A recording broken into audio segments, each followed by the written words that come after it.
tufurahie kupatikana kwao. Kama wakiwa wafu, tuomboleze, tuwazike kwa heshima za kiutu, tuwaombee amani ya Mwenyezi Mungu na kisha tuhitimishe msiba. Anayeendelea kuwaficha anatunyima haki hizo za kiutu. Yamkini Mwenyezi Mungu ameruhusu haya ili tukutuke kutoka kwenye usingizi unaotusahaulisha mambo ya msingi. Ile nchi yetu ilionekanaje? Ukipita, nilijaribu kuhesabu makovu ya moto pale Mpemba, haraka zaidi ya 20 sehemu tu ya mji pale, lakini ningekuwa naenda Tunduma nadhani yanazidi 20. Hayo ni barabara kuu, lakini najua kulikuwa na mioto mingine pembezoni,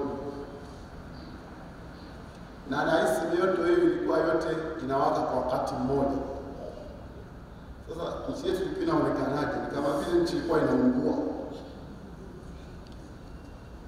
Unaweza kuona mioto kama hiyo iliwashwa Tunduma, iliwashwa Mpemba, Mlowo, Mbalizi, Mbeya, Uyole na kwingineko. Kulikuwa na mioto mingi ikiwaka kwa wakati mmoja barabara zetu. Nafikiri na mbinguni walishangaa.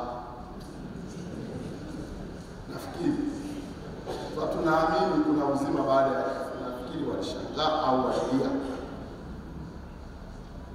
Mtu akitembelea kwenye nchi ambazo kuna machafuko ya kivita, ataona hali halisi inayodokeza sababu za hali hiyo ya vita.